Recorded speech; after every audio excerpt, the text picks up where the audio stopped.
কখনো কখনো মনে হয় যে আমার এই মনের কষ্টের কথাগুলো কাউকে বলি, কিন্তু ভেবে দেখি যে আমার এই কষ্টের কথাগুলো শোনার মতো কেউ নাই।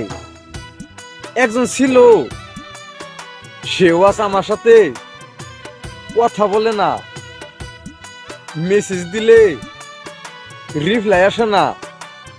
তাই এই মনের কষ্ট মনে লইয়া দেশ বিদেশে ঘুরে বেড়াই, আমার কষ্ট শোনার মতো কেউ নাই।